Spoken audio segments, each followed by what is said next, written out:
গত 12ই আগস্ট বুধবার সন্ধ্যা 6টায় হবিগঞ্জ শিল্প পার্কের গ্যাস একেবারে শূন্য হয়ে যায়। শিফট চলতেছিল, কাজ চলতেছিল, বয়লার চলতেছিল, তারপর কিছু নাই। পরদিন সকালে জেলার 171টা কারখানার গেট আর খোলে নাই, বন্ধ হয়ে গেছে। 1.5 থেকে 2 লাখ মানুষ কাজ ছাড়া, শ্রমিক, অপারেটর, হেল্পার, সুপারভাইজার, লাইনম্যান, যাদের বেতনটা দিন ধরে চলে ডেইলি কাজে, ডেইলি কাজ ডেইলি বেতন, তারা সকালে উঠে দেখে কাজ নাই, কারণ গ্যাস নেই। শুধু হবিগঞ্জ না, নরসিংদী আর মাধবদীতে টেক্সটাইল আর ডাইং আর প্রিন্টিং আর কারখানার 80% কারখানার কাজ বন্ধ হয়ে গেছে।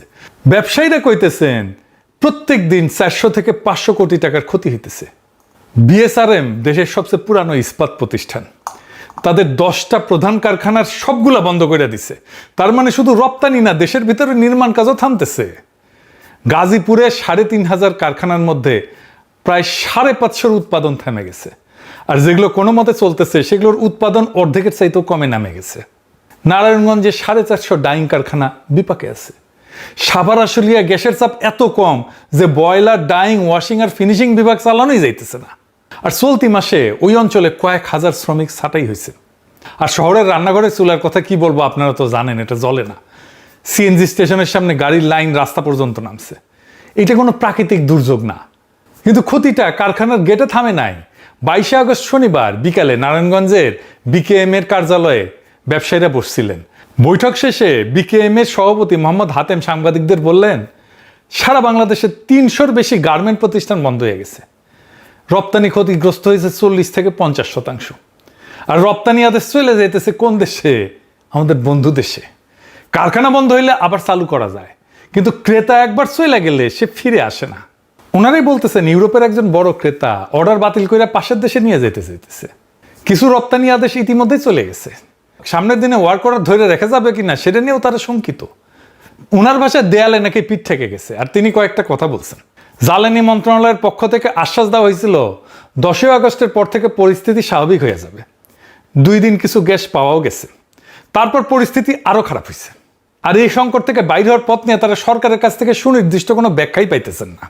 বাণিজ্য মন্ত্রী কইছে 2 বছর লাগবে বিদ্যুৎ সমস্যার সমাধান হইতে। রিজভী ভাই কইছে এটা ইরান যুদ্ধের কারণে হয়েছে, আর কষা জায়েদ কইছে এটা হাসিনার কারণে হয়েছে। গ্যাস এবং জ্বালানি যে সংকট, সেটার জন্য দেশ সরকারকে দায়ী করার কোনো কারণই নেই। একদম চোখ বন্ধ করে শেখ হাসিনা সরকারকে এটা দায় দিয়ে দেওয়া যায়। একদম চোখ বন্ধ করে শেখ হাসিনা সরকারকে এটা দায় দিয়ে দেওয়া যায়। কেউ বলতেই পারেন এটা কমন প্রবণতা, কোন একটা সরকার তার আগের সরকারকে সবসময় ব্লেম করে বাঁচার চেষ্টা করে। হ্যাঁ, এই প্রবণতা আছে, আমি বলি না যে এই প্রবণতা কখনোই ছিল। আর জ্বালানি মন্ত্রী কইছে কিচ্ছু করার নাই, বসে থেকে দেখতে হবে, এভাবে মাইনে নিতে হবে।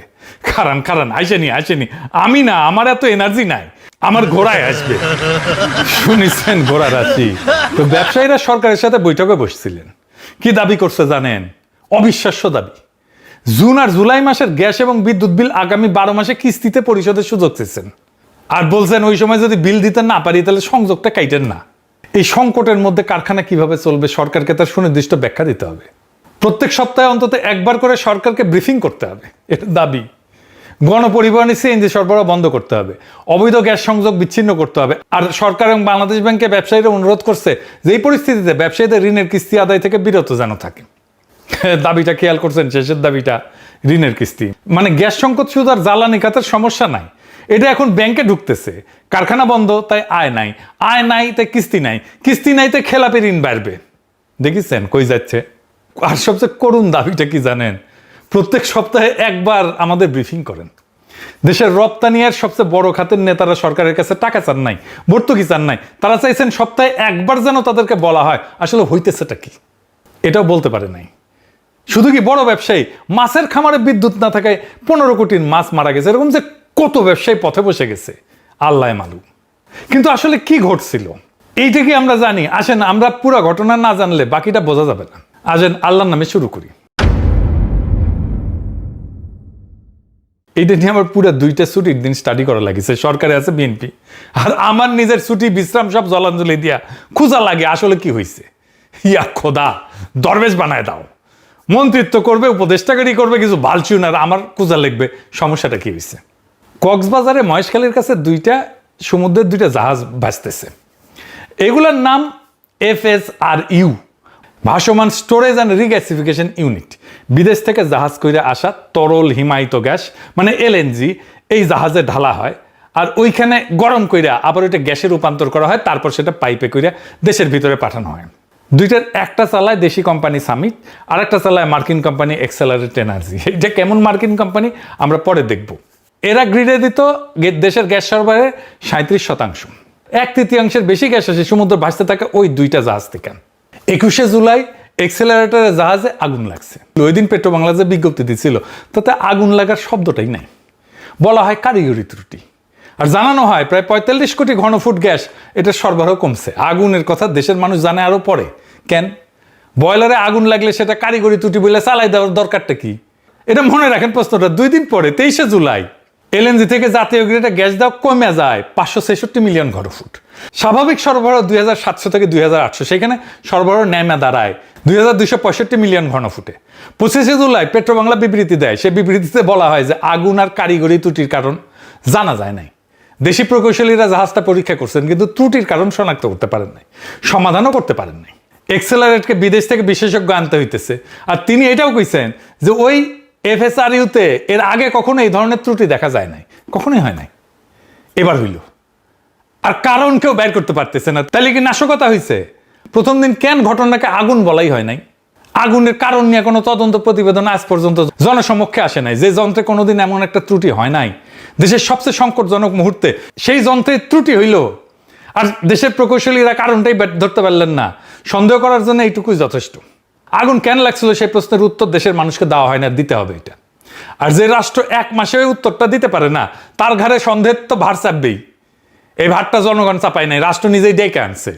এরপর শুরু হয় মেরামত। আর মেরামতের গল্পটাও খুব অদ্ভুত। কেমন? আসেন দেখি। 2 সপ্তাহ পার হয়, 4 আগস্ট আসে, মেরামত আর শেষ হয় না।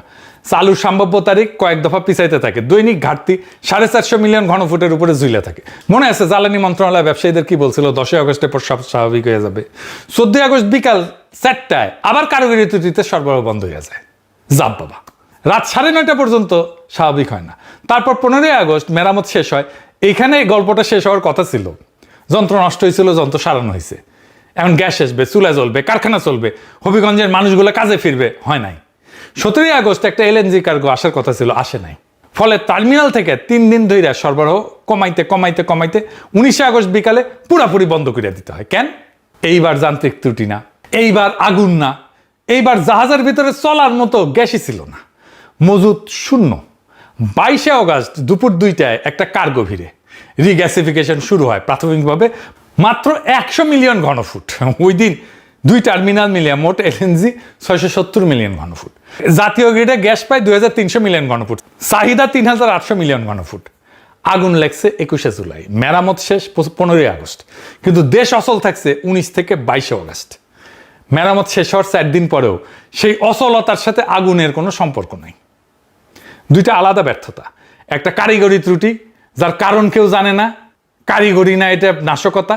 আর একটা প্রশাসনিক যার কারণ সবাই জানে কিন্তু কেউ কিছু বলে না।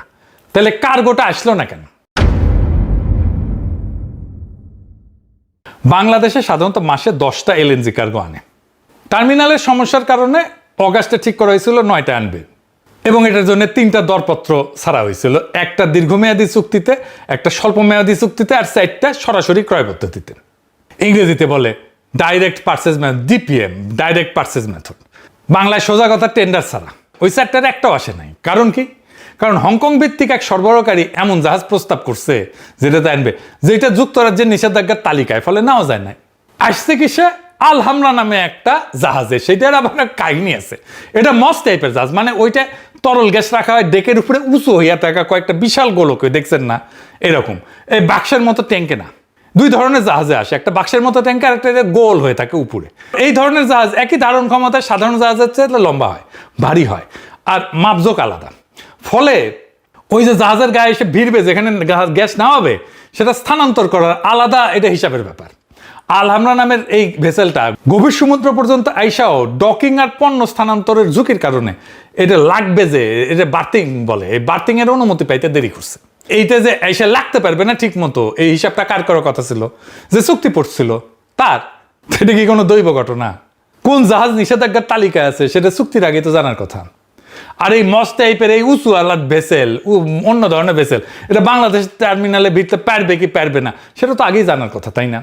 যাকে বিনা টেন্ডারে গ্যাস আনার দায়িত্ব দেওয়া হইলো তার নিজের নৌবহর আছে কি নাই, সক্ষমতা আছে কি নাই, সেটা যাচাই করার নামই তো প্রকিউরমেন্ট। জ্বালানি খাতের কর্মকর্তারা নিজেরাই স্বীকার করছেন যে সরবরাহকারী যাচাই বাছাই গাফিলতি হয়েছে। তো এদেরকে বিনা টেন্ডারে সরাসরি চুক্তি দেওয়া হয়েছে কেন? টাকাটা তো কারো পকেটে গেছে না ওই চুক্তিটা দেওয়ার জন্য? কার পকেটে গেছে টাকাটা? এটাই আসল জায়গা। ডিপিএম এর 4 টাকার অনিশ্চিত হওয়া যাওয়ায় সরকার বাধ্য হইয়া জরুরি স্পট টেন্ডারে যায়, মানে খোলা বাজার থেকে তাৎক্ষণিক কেনাকাটা, মানে যার দাম হাঁকবে তাই দিতে হবে, কারণ হাতে সময় নাই। 5টা টেন্ডার ডাকা হয়, মাত্র 2টায় দরপত্র জমা পড়ে, আর বাকি 3টা একটাও প্রস্তাব আসেনি। যে 2টায় আসে তার একটায় দর ওঠে প্রত্যেক ইউনিট প্রায় $22। $22 শুনলে কিছু বোঝা যায় না, তাই ভাঙ্গা বলি। একটা এলএনজি জাহাজে গ্যাস থাকে 33,60,000 ইউনিট। এতে দেশে চলে 3 দিনের মতো। গত ডিসেম্বরে এই এক জাহাজ গ্যাস কেনা হয়েছিল প্রত্যেক ইউনিট $10.40 কমে। দীর্ঘমেয়াদী চুক্তিতে আরও দাম কম হয়, $9 থেকে $11 হয়। আর এই অগাস্টে সরকার এক জাহাজ গ্যাস কেনার অনুমোদন দিচ্ছে $22.35, দ্বিগুণেরও বেশি। টাকায় কত দাঁড়ায়? সরকারের নিজের কাগজে লেখা আছে ওই এক জাহাজের দাম 949 কোটি টাকা। আর ডিসেম্বরের দামে কিনলে ওই একই জাহাজের দাম হইতো প্রায় 400 কোটি টাকা, মানে এক জাহাজে বাড়তি গেল প্রায় 500 কোটি টাকা। এটা এক বছরের হিসাব না, এটা এক প্রকল্পের হিসাবও না, এটা একটা জাহাজ যে গ্যাসের দেশ চলবে মাত্র 3 দিন। যে প্রতিষ্ঠানগুলো বিনা প্রতিযোগিতায় কাজ পাইল তারা ব্যর্থ হইল, তাদের ব্যর্থতার শাস্তি তারা পাইল না। শাস্তি পেল হবিগঞ্জের শ্রমিক, শাস্তি পেল গাজীপুরের কারখানা, শাস্তি পেল ঢাকার রান্নাঘর, আর শাস্তি পেল ইউরোপের যে অর্ডারটা হারাইলো সেই গার্মেন্টস, আর সে অর্ডারের পেছনে থাকা হাজারটা গার্মেন্টস শ্রমিকের পরিবার।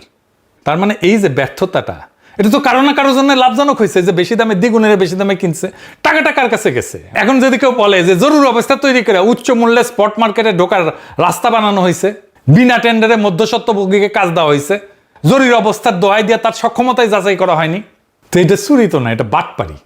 এর উপরে বাংলাদেশের এলএনজির প্রধান উৎস হচ্ছে কাতার। এইতে সরকার টু সরকার, G2G বলে আর কি, এই চুক্তির আওতায় কাতার থেকে কেনা হয় এলপিজি। গত 4 মার্চ কাতার তার ক্রেতাদেরকে জানাই দিয়েছে বাংলাদেশ সহ যে এই বছরে বাংলাদেশকে যে চুক্তি অনুযায়ী 40টা কার্গো দেবে তার মধ্যে মাত্র 20টা দিতে পারবে, অর্ধেক। মানে মার্চ মাসে সরকার জানতো এই বছরে অর্ধেক আমদানি নাই হয়ে গেছে। তাহলে যে ওই যে আগুনটা লাগছে, ঝুঁকিটা তো ওই আগুনটা তৈরি করে নাই। তার মানে অগাস্টের সংকট আসমান থেকে পড়ে নাই, মার্চ থেকে অগাস্ট 5 মাস সময় ছিল, কিছু করে নাই কেন সরকার? এইবার আমরা আর একটু পিছনে যাই। আমরা যখন কথা বলতেছিলাম অগস্ট মাসের 4টা কার্গো নিয়ে, কিন্তু এই 4টা কার্গো তো ফুটা কলসিতে পানি ঢালার মতো। কলসিটা ফুটা হইলেও কবে, আর কলসি ফুটা হওয়ার কথা বলতেছি কেন, এটা একটু বোঝা দেখা দরকার। 18 জুলাই 2016 ওই দিন পেট্রোবাংলা মার্কিন কোম্পানি এক্সেলারেট এনার্জির সাথে চুক্তি সই করে। এটা আমার কথা না, এইটা এই সরকারের নিজের ওয়েবসাইটেই লেখা আছে। ধরনটা হইতেছে BOOT, বুট না, পায়ের বুট না, মানে build, own, operate and transfer, মানে বানাও, নিজের নামে রাখো, চালাও, তারপরে হস্তান্তর করো। মেয়াদ 15 বছর, 2018 থেকে 2032।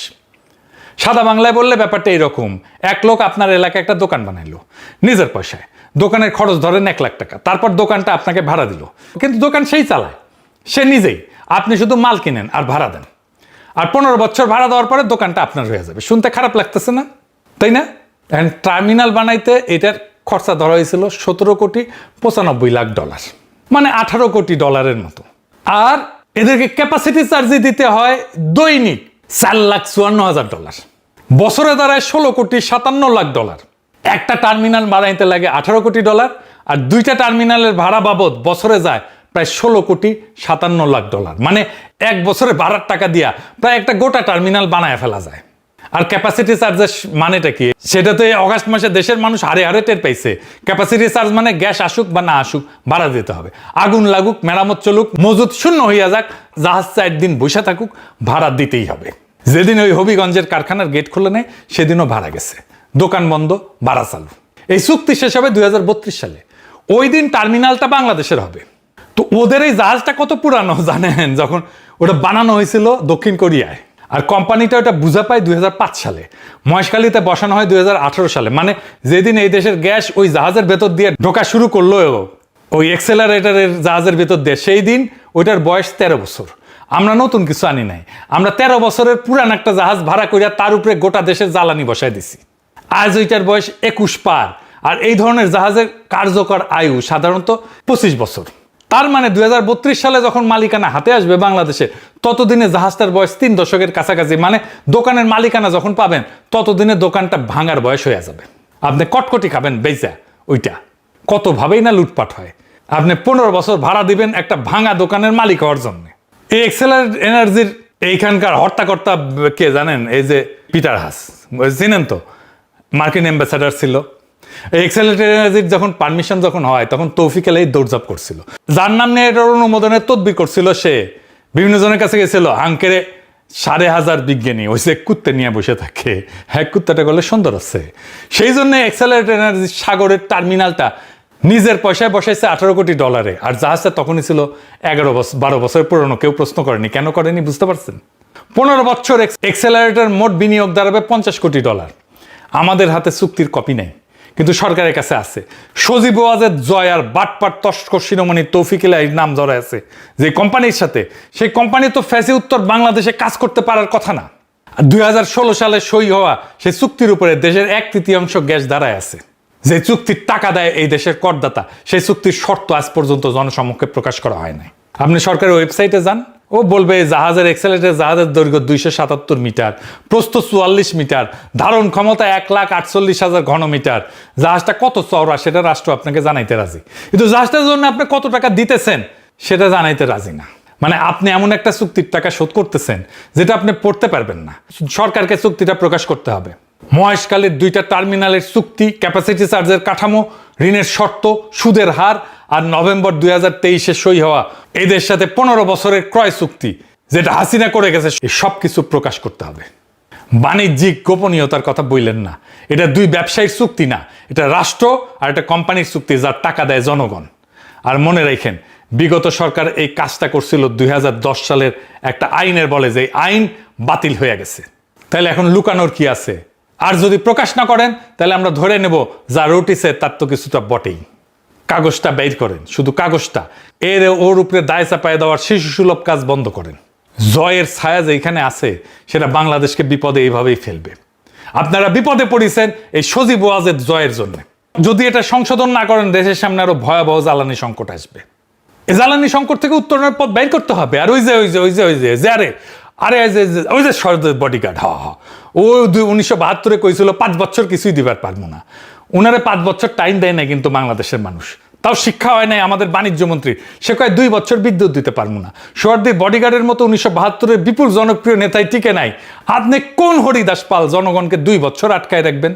এই বিদ্যুতের সংকট এই সরকারকে গভীর বিপদে ফেলবে। এখনো সাবধান হন, তাছাড়া আজ না বুঝলে বুঝবেন কাল, পাছা চাপড়াইবেন আর পারবেন কাল।